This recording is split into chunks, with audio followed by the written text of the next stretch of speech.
what is up my Shadowverse soldiers, and welcome back to another Shadowverse Evolve video. Alright Shadowverse soldiers, we are so back with another set 5 reveal for Abysscraft. So I'm ready to see what version of Abysscraft they're going to be having for these new decks. I know set 4 had Necrocharge Abyss just running rampant, and I'm happy for Abysscraft. So let's go ahead and get into those cards and see what they do. Alright, so the first card we're going to be looking at is Apostle of Lust. So he's a 4-cost 4/4, and when a Demon World follower comes to your field, you add 1 to your leader's health.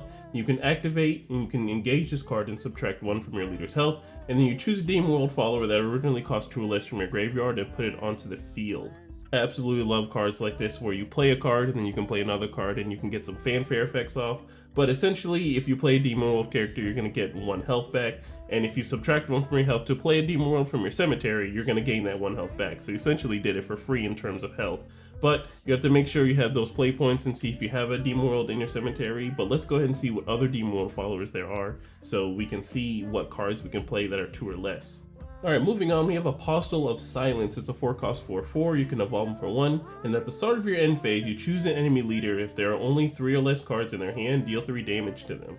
So it looks like we're going to have some more hand control elements in Abysscraft again. That's my favorite version of the deck. I know with Uma coming out, hand control became more variant, and then with set 3 coming out, hand control kind of died.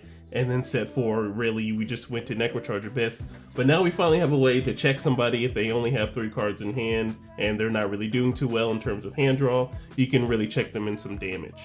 Alright, and looking at the Apostle of Silence Evolve, so it still has the ability at the end phase, if your enemy leader only has 3 or less cards in hand, deal 3 damage to them. But on Evolve, you choose a follower from the enemy field, you deal 3 damage to it. If there are only 3 or less cards in their hand, you destroy the follower instead. Alright, so I'm pretty sure there was a follower in Swordcraft for set 5 that had this exact same cost in Evolve, but it didn't remove the follower, it just dealt 4 damage to it. But Apostle of Silence, on the other hand, if they have 3 or less cards in hand, it does have a hard restriction of having 3 or less cards, and you know your opponent's probably already struggling with followers if they only have 3 or less cards in hand.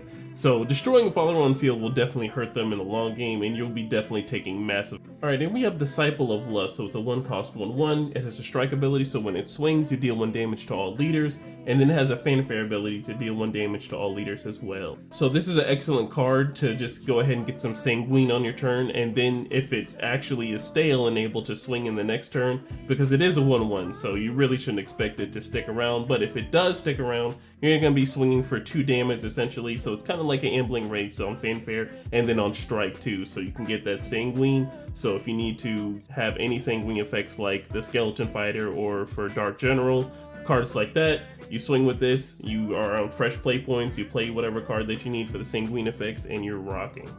Alright, and we have our first spell card, Embracing Wings. So it's a 3-cost, you choose a follower from the enemy field, destroy it, and then deal 2 damage to your leader. And you can also choose up to 1 Valnarek, Omen of Lust, from your graveyard and put it to your hand. Alright, so if you don't already know, Valnarek is going to be the legendary for Abysscraft, one of them at least. But now we have a spell that costs 3, and you can destroy a follower on the field now instead of paying 2 and doing Razor Claw and dealing 2 damage to yourself and dealing 3 to a follower.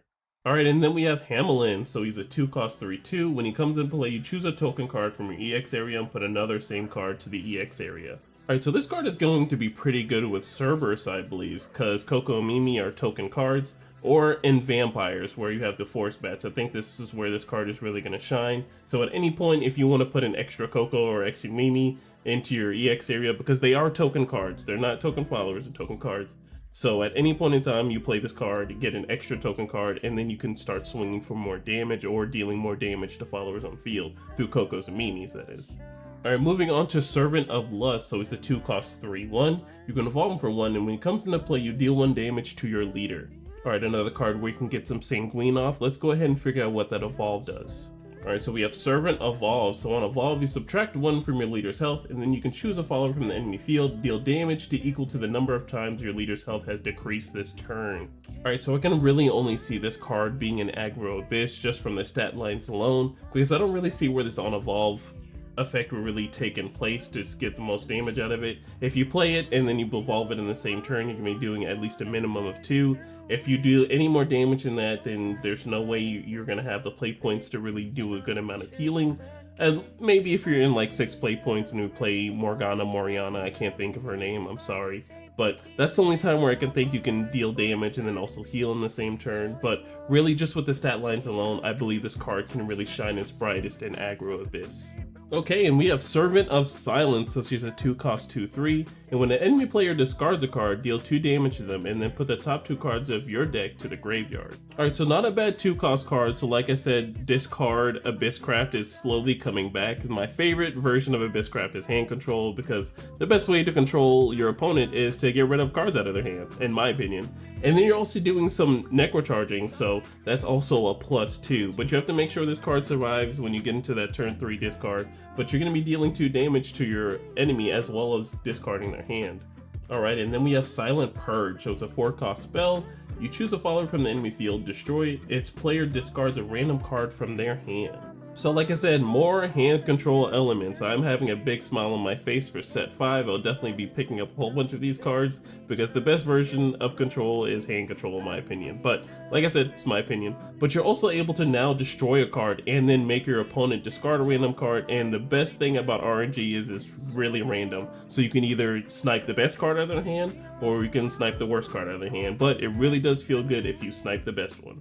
Alright, and then we have Thunderous Roar. It's a 2-cost spell. You can choose one of the following, or if you have Necrocharge 10, you can choose 2 instead. You can either 1, all enemy players discard a random card from their hand, or 2, choose a follower from the enemy field and deal 3 damage to it. Alright, so we have some more early hand control elements, but if you're in Necrocharge 10, you're going to be discarding a random card from your opponent's hand and dealing 3 damage to a follower on field.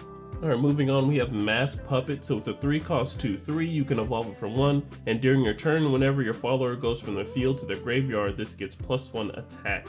And then when it comes into play, you put a puppet to your EX area. So yet again, we're seeing more things about a puppet into the EX area, but whenever a follower dies on your field, he becomes a little bit stronger. So let's go ahead and see what this evolve does. Alright, and then we have the Puppet Evolve. So during your turn, whenever a follower leaves to the graveyard, he gets +1 attack still. But on Evolve, you put 2 puppets to the field. Alright, so this follower has a pretty cool ability of playing 2 puppets just on Evolve. That's a lot. That's 5 damage in total if you're going to be swinging. But if you have any followers that are going to be put into the graveyard from your turn, then he's going to get extra attack as well. So I don't really know how exactly these puppets are going to fit into this set, but I believe in those future sets there's going to be more puppet support. Alright, and we have our first legendary. We have Rolnai, Omen of Silence. He's a 3-cost 3/3. You can evolve him for 1, and as long as this is on the field, when an enemy would play a spell card, you add 1 to its cost, and then Fanfare when he comes into play, Necrocharge 10. Choose a follower with an original cost of 3 or lower from the enemy field and destroy it.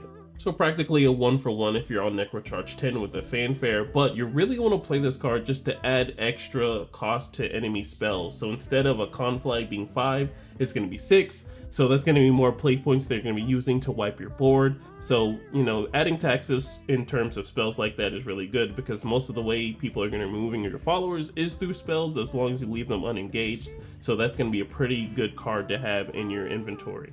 Alright, and then we have Rolnai Evolve, so as long as it's on the field, you still add 1 to your opponent's enemy spells, and then on Evolve, an enemy player discards a random card from hand. Alright, so this card is absolutely amazing for hand control, just for the fact it makes those spells cost even more on both the regular and the evolved version, and it also evolves and takes a random card out of your opponent's hand. So you're doing taxes and you're taxing their hand at the same time, so that's pretty amazing for a legendary. Alright, and we have that legendary Valnarex, so Omen of Lust. So she 2-cost 2/2. As long as Sanguine is active, this card has Storm, and then Strike, so when she swings, you'll deal damage to all enemy leaders equal to the number of times your leader's health has decreased during this turn. If your leader's health is 7, this card gets +2/+2. Alright, so this looks like the premier legendary you're going to be using in terms of, you know, doing a whole bunch of damage to yourself. So you're going to want to do a whole bunch of damage to yourself. You're going to have Sanguine active since you've already dealt damage to yourself. She has Storm. She's going to be a 4/4 as long as your health is below 7 or at least at 7. And then you're going to be dealing damage through burn damage for how many times you've decreased your health this turn. Alright, and then we have Wings of Lust, so it's a 1-cost spell. You can choose up to 2 of the following. You can either 1, choose a follower from your field, give a rush, deal 1 damage to your leader, Or you can 2, choose a follower from the enemy field, deal 2 damage to it, and then deal 1 damage to your leader. Or you can 3, deal 1 damage to your leader, draw a card, and then discard a card from your hand. You gotta love cards that give you lots of options to choose from, so if you need a follower that's definitely removed, you're gonna go with option 1 and then trade into a follower. Or if you're in the early turns and there's a 1-cost follower that's, you know, swinging for 2 and has 2 defense, you can deal 2 damage to it and then deal 1 to your leader, have that Sanguine active. This isn't a quick spell, so you gotta remember you're doing this all on your turn. And there's also the third option where you can deal 1 damage to yourself, draw a card, and then discard a card. So you definitely get to filter through your deck.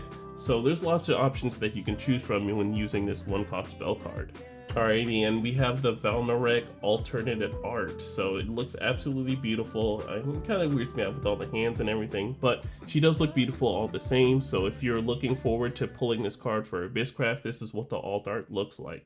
Well, alright guys, that is the end of the video. Thank you so much for watching. I am very glad to say that we're almost done with the set 5 reveals. We just have the neutral class tomorrow to do, and I'm very excited for set 5 to be here.